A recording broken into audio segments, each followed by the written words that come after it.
বন্ধুরা, তোমাদের আজকে আমি একটা সম্পূর্ণ মোচার নিরামিষ রেসিপি করে দেখাবো। এটি একটা পুরনো দিনের হারিয়ে যাওয়া রেসিপি। এই যে একটা তার জন্য মোচা নিয়েছি, সেই রেসিপিটার নাম হচ্ছে মোচার চনকান্ন।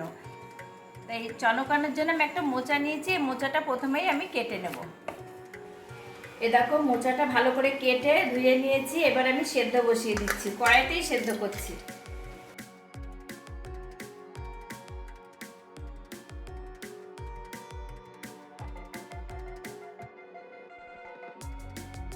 এই জল দিয়ে দিলাম, এবার আমি সেদ্ধ বসিয়ে দিচ্ছি। এই যে আমি গ্যাসে সেদ্ধ বসিয়ে দিলাম কড়াইতে করে, এবার ঢেকে দিচ্ছি। দেখো, মোচাটা খুব ভালো করে ভাপিয়ে নিয়েছি। ভাপিয়ে নিয়ে একটা পাত্রে ঢেলে জলটা ঝরিয়ে নিয়েছি। এই রেসিপিটার জন্য আমি 100 গ্রাম মতো গোবিন্দভোগ চাল নিয়ে নিচ্ছি। এই চালটিকে আমি 10 মিনিট মতো জলে ভিজিয়ে রাখবো। চালটা আমি 10 মিনিট মতো ভিজিয়ে রাখবো।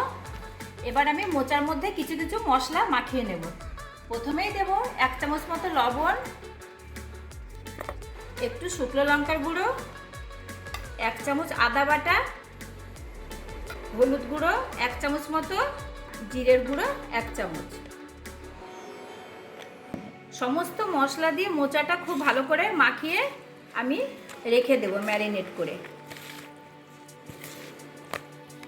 কড়াইতে আমি 1 চামচ মতো সাদা তেল দিচ্ছি, সাথে হাফ চামচ আমি ঘি দিয়ে দিচ্ছি। জলে ভিজিয়ে রেখেছিলাম গোবিন্দভোগ চালটা, আমি জল ঝরিয়ে নিয়েছি। এবার আমি ভেজে নেব।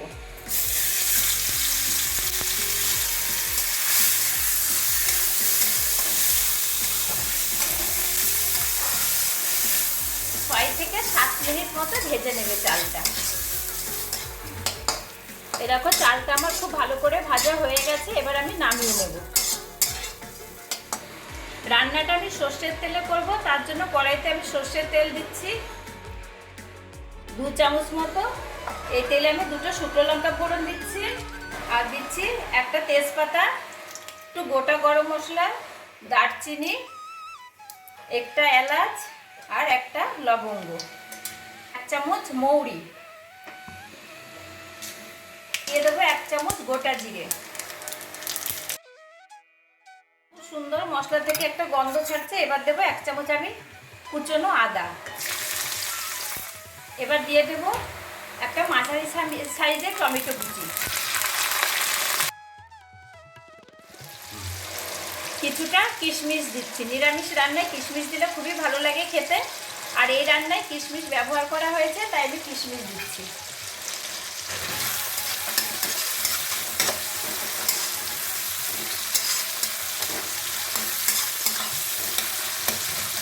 কিছু মশলা অ্যাড করছি। লবণ দিচ্ছি অল্প, যেহেতু মোচাতে লবণ মাখানো আছে, অল্প লবণ দিচ্ছি। 1 চামচ মতো জিরের গুঁড়ো দিচ্ছি, কাশ্মীরি লঙ্কার গুঁড়ো 1 চামচ, হলুদ গুঁড়ো হাফ চামচ। এবার আমি 1 চামচ চিনি অ্যাড করছি। এবার খুব ভালো করে কষিয়ে নেব মশলাটা। এবার হাফ চামচ গরম মশলার গুঁড়ো অ্যাড করছি। এবার মশলা মাখানো মোচাটা আমি দিয়ে দিচ্ছি।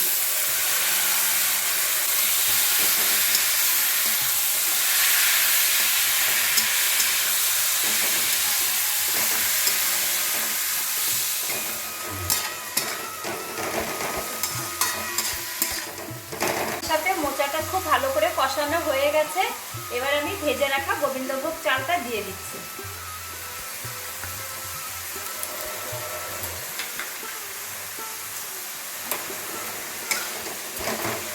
খুব ভালো করে মশলার সাথে কষিয়ে নেব।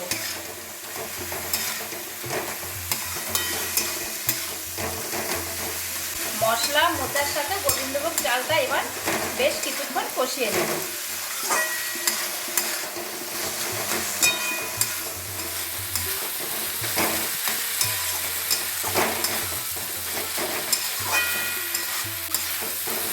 দেখো, মোচা চাল মশলা খুব ভালো করে কষানো হয়ে গেছে। এবার আমি কিছুটা গরম জল অ্যাড করব।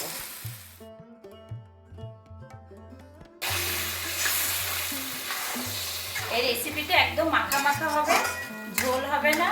আবার বেশি শুকনোও হবে না। এবার আমি ঢেকে দেব।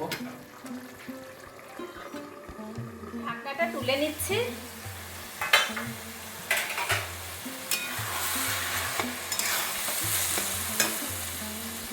চালটা খুব ভালো করে সেদ্ধ হয়ে গেছে। আমার রেসিপিটা মোটামুটি রেডি হয়ে গেছে। এবার আমি 4টে গোটা কাঁচা লঙ্কা দিয়ে দিচ্ছি,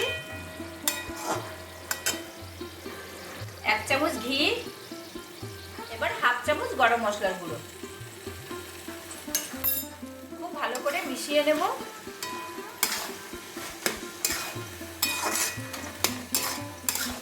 রেসিপিটা পুরোপুরি রেডি হয়ে গেছে। এবার আমি নামিয়ে নেব। খুবই একটা পুরনো রেসিপি, হারিয়ে যাওয়া পুরনো দিনের। এইভাবে নিরামিষ রেসিপি, মোচা রেসিপি খেতে কিন্তু দুর্দান্ত হয়। কি সুন্দর নিরামিষ মোচার চনকান্ন রেসিপিটি বানিয়ে ফেললাম।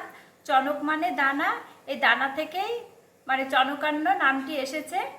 তাই নিরামিষ দিনে তোমরা কিন্তু এই রেসিপিটা অবশ্যই ট্রাই করবে। বহু পুরনো একটা দিদিমা ঠাকুমাদের হাতের রেসিপি, হারিয়ে যাওয়া রেসিপি। এত ভালো লাগে নিরামিষ দিনে এটা করে খেলে, এটা করে খাবে, খুবই ভালো লাগবে। আর আমার এই রেসিপিটা যদি তোমাদের ভালো লাগে অবশ্যই অবশ্যই আমাকে কমেন্ট করে জানাবে। আর আমার চ্যানেলটি সাবস্ক্রাইব করবে, লাইক শেয়ার কমেন্ট করতে একদমই ভুলবে না।